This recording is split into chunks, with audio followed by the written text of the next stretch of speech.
Hi there, Sean Stodola, Warranty Manager here at Charleston Homes, and today I wanted to talk to you a little bit about the sprinkler systems that we install in all of our Charleston Homes as an option. We'll start in the garage, we'll go through the sprinkler system, how to run the control box, and then we'll go around the outside, look at the different sprinkler head types, as well as how to adjust those. So let's start by going out to the garage and take a look.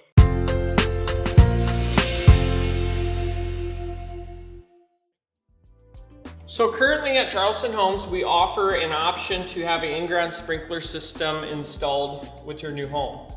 Currently we're using the Rainbird control box, and inside you'll see some buttons and controls, and then over here is your display screen. So basically when we install your sod new, we're typically watering 3 times per day, and how you would be able to check is go over to start water times. It gives you the first time, and in this case it's 3 a.m. Use this over button. It gives you a second time, which is 11 a.m. and a third time of 7 p.m.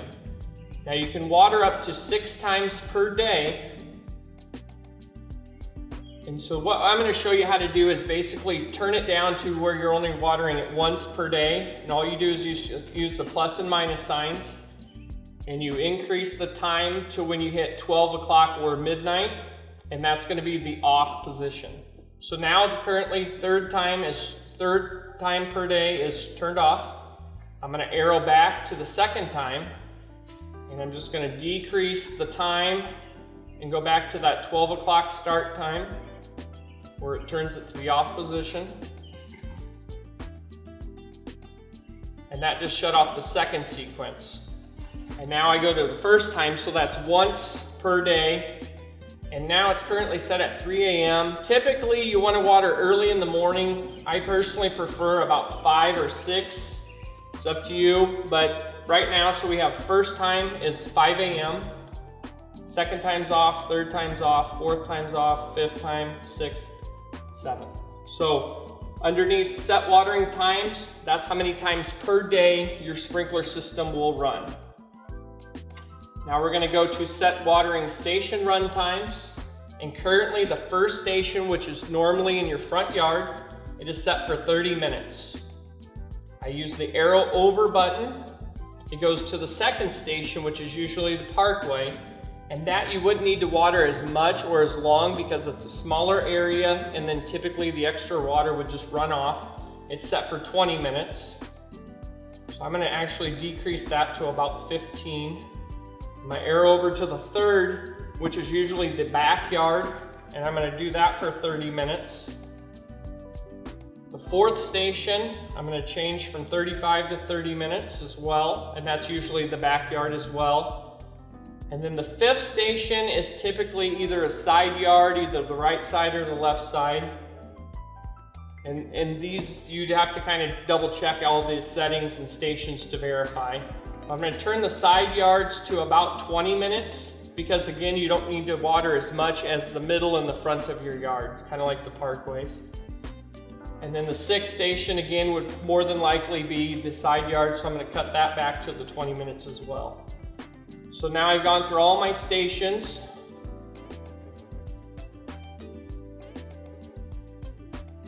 And I'll get back to the number 1 here. And if you go too fast or too far, you can arrow back. Now, days of the week. Typically, when you turn this to Monday, Tuesday, or Thursday, Friday, Saturday, it gives you the days here, and then the water droplet indicates that that's a day you're watering. So currently, the way this is set up, we're watering every single day. And for new sod, you water 3 times per day for the first week, twice per day the second week, 3 times per day for the third week. After that, you cut it back to a normal watering schedule, which would be either 3 times per week or 4 times per week. So right now, we're just going to pretend that the sod's been established and we're just going to normal watering cycles. So I'm going to water every other day. So Monday, I'm going to water. Tuesday, I'm going to turn it off. So I either use the plus or the minus to turn it on or off.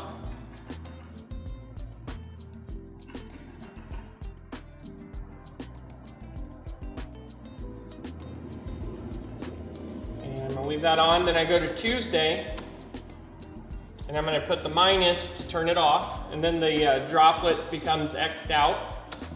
Wednesday, I'm gonna leave it on. Thursday, I'm gonna turn it off. Friday, I'll leave it on. Saturday, I'm gonna turn it off because that's the day I'm gonna mow. And so ultimately what you're left with was X's or crossed out water droplets on the days you're not watering and water droplets on the day you are watering. And then to go to the set date, it's all the way to the top here, gives you your date as well as the current time. And then if you wanted to just test the stations, there's a test all stations buttons. And then basically you can increase the time by minutes. So it's 02 is 2 minutes, 03, 3 minutes, 4 minutes, 5 minutes, and so on up to 10 minutes. And then to test it, I'm just gonna do it for 1 minute. You press and hold the push button here, just the right arrow button, and you just hold it down about 3 seconds, and then it'll give you this testing mode, and it'll go through all the stations for that particular time that you told it to go to. And then when you're ready to have the sprinklers just run normal on your program mode, you just make sure it's in the auto or run position. If you needed to shut the sprinklers off because of cold weather or it's a rainy time of the year, just manually turn that to the off position. I'm gonna leave it on so that it does run. So now that we've gone through the control box and how to change all the operations and the set times and things, let's go take a look at the sprinkler heads and we'll show you how to adjust those. The other thing is Turfbuilders is the install company on our sprinkler systems.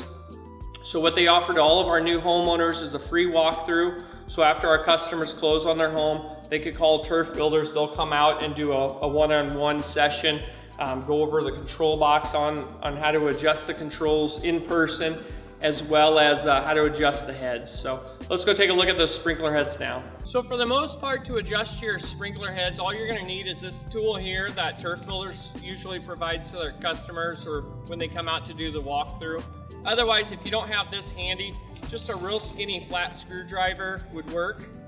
And so you're gonna use that to manipulate the screw that allows you to adjust the range and how far the water's going to go. So let's go take a look over here. All right, so this particular sprinkler head, I want it to do more of a 90 right now. It's hitting the porch and only going to about the middle of the yard.